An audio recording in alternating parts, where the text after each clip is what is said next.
Emmett Till's photo is seen on his grave marker in Alsip, Ill. Robert A. Davis, Chicago Sun-Times AP.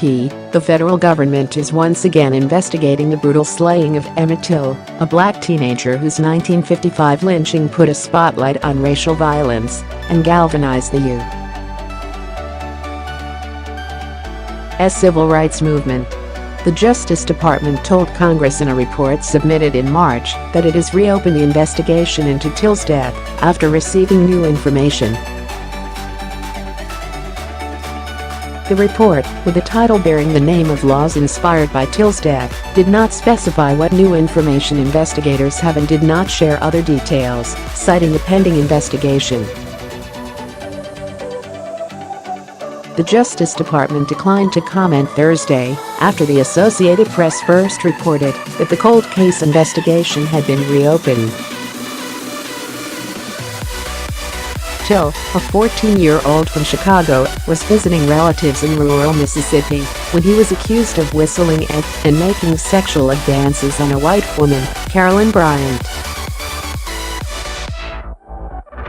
On August 28, 1955, the woman's husband, Roy Bryant, and brother-in-law, J.W. Milam, kidnapped Till and killed him. His mangled body was found in the Tallahatchie River. Mississippi Governor Hugh White called for the prosecution of Bryant and Milam, who were charged, but they were acquitted by an all-white, all-male jury after just over an hour of deliberation. The two men later told a journalist that they killed Till. They died without being convicted. 6 decades after the murder of Emmett Till, the cousin who saw him last dies at 74 in 2004, the Justice Department was asked to consider prosecuting other subjects who may have been involved in Till's slaying, but the agency decided it had no jurisdiction because the statute of limitations had already expired on potential federal crimes, according to the agency's report. In 2007, the case was referred to the state prosecutor for Mississippi's 4th Judicial District, but a grand jury declined to issue new charges. The reopening of the investigation marks the first major development in the case since it was declared closed in December 2007.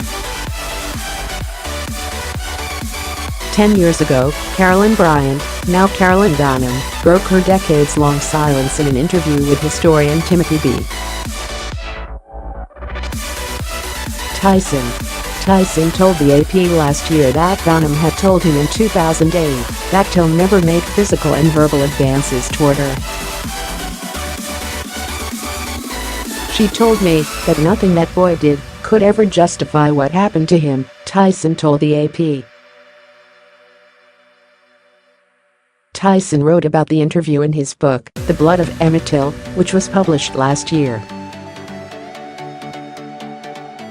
Citing the book, Deborah Watts, Till's cousin, wrote an op-ed for USA Today last week, calling for the reopening of the investigation. She wrote, "Watts has not responded to a request for comment from the Washington Post, but she told the AP that she did not know the investigation had been reopened until a reporter contacted her this week." Watts, who co-founded the Emmett Till Legacy Foundation, called the news wonderful, but did not comment further. "None of us wants to do anything that jeopardizes any investigation or impedes, but we are also very interested in justice being done," she told the AP.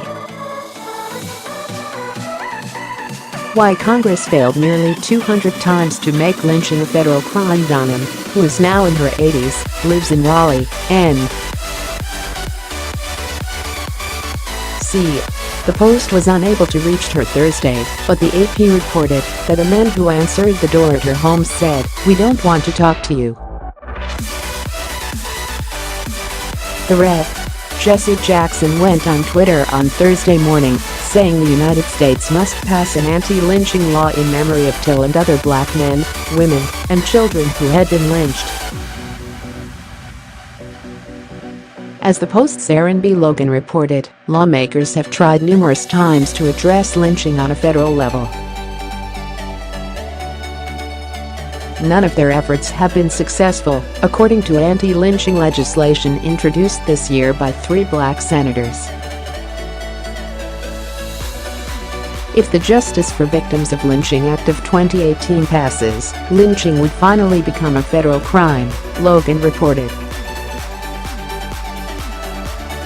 Till was severely beaten before he was shot in the head. A metal fan used to gin cotton was attached to his neck with barbed wire. His decomposed, mutilated body was pulled from the river days later, weighed down by the fan. Photographs of Till's corpse, shown to the world in an open casket at the insistence of his mother, became some of the most consequential images of racial violence against African Americans.